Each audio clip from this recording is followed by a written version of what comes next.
Welcome to the Leap Stories, and my guest today is Tal Gur. Did I do that well? Yes, very good. And my first question to you is just introduce yourself to us and tell us what you do. Tal, I was born in Israel, and I was always curious and adventurous. And at some point in my journey, I decided to do a master's degree in Australia. So I flew to Australia, and it changed my life. I realized how great it is to actually have a very meaningful goal and to grow. And that actually triggered a lot of other things from that place. So I went on a journey around the world, built different types of businesses, and now I'm here. That's the short version. Yeah. And what do you do at the moment? What's the current business that you're working on the most? I have quite a few businesses. Yeah. I think the one that I'm most passionate right now, I'm actually writing a book about my life, the last 10 years of my life, which I had a journey. And if you want, I can share a little bit tell more. us a little bit more. I'm curious. So 10 years ago, once I finished the master's degree in Australia, I asked myself what's next, and we were with other friends, and one of my friends said that he doesn't set goals or bucket lists because his dad died when he was 40 years old. And I thought to myself, whoa, how would I live my life if I only had 10 years to live? I was 30 at the time, now I'm 40 years old. And I basically made a list of how I want to live my life. I divided into 10 categories, set 100 life goals, 10 goals in each category, and said, all right, I'll go on a journey. And now it's done, and I wrote a book about it. So that's one of the businesses. You can call it a business. Wow. There's a platform around it, there's a course, there's followers. What is it called? It's called fullylived.com. Check it out. Yeah. And other businesses are more in the IT kind of online services. I own a software company. That's pretty much. And I coach people as well. So just for fun. Just for fun. Yeah, that's for my business strategy or business and life coaching. Yeah. Then question number 2 is what really triggered the desire? So you said you were in the IT before, jumped into entrepreneurship or serial entrepreneurship, right? What really triggered that desire to go into that field or leave the corporate job or more the standard route? I had a corporate job. I was an IT manager, and then I became a business development manager, and I was kind of always advancing, which I love. I love to grow.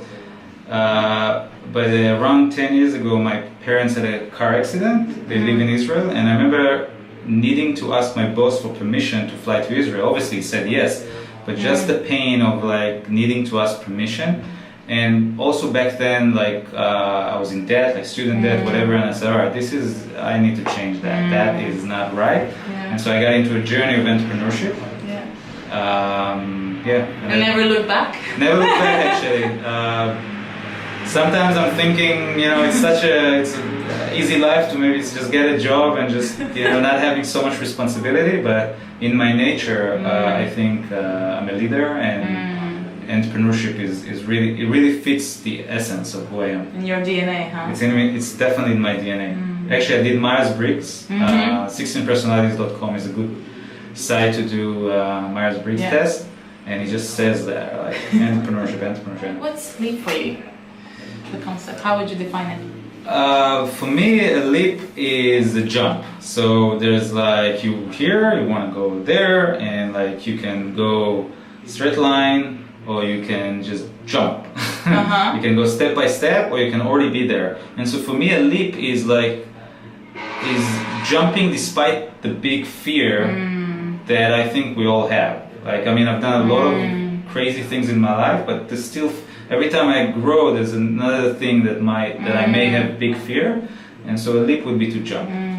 When you do feel that fear, how do you speak to it, or how do you tackle it? In the past, I used to ignore it. I was very left brain. Now I'm actually have a conversation with it. And then sometimes the fear wins. All right, I just I'm not going to do that. I'm resisting it. But I learned to listen, which means that when life really wants you to do something, it may push you even if you don't want to. And that's for me a sign that, okay, I need to go there. Wow. And if you were to think about or try to recall one of your leap story or any of the leap moments you had in the past, what could be that one or two lessons that you could share with the guys? So maybe a good one. So part of my journey every year I set a different area like that I'm focusing on. So I moved from, let's say, I had the financial year, sorry, I had the fitness year before the financial year. So the goal in the fitness year was to do an Ironman triathlon. And so in the beginning, I couldn't see the connection between fitness and freedom, or financials, how does it go, fitness and financials. But nowadays, when I look back, I can connect the dots and it makes sense to me. So one thing prepares you to the next thing.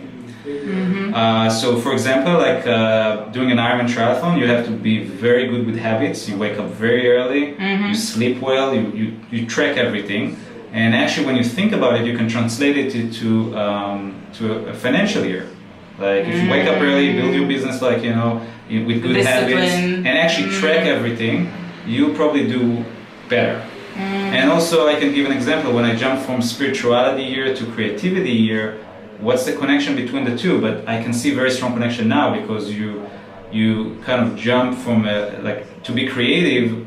If you're centered, closing your eyes and then go and dance or do music, whatever is the creative art, it will come with more flow versus like doing it from the mind, not the most creative. So it's all, in some way it's all connected. So it seems separated, this seems doesn't make sense.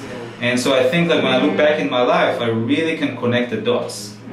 And so it's really hard, Steve Jobs used to say, it's really hard to connect the dots forward.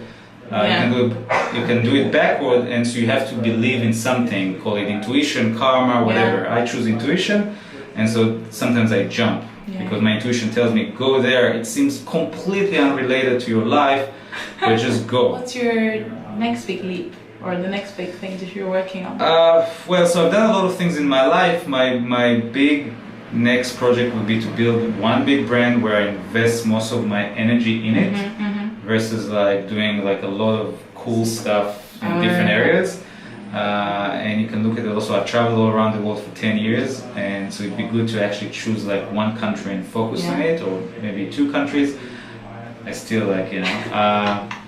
Yeah, those kind of, that's basically my big... And publishing your book soon, right? Yeah, in 2 months or 3 months. Watch out for that one. Thank you so much, Tal. Thank you. Thank you for watching, guys. Till the next leap story from Barcelona. Besos. Bye.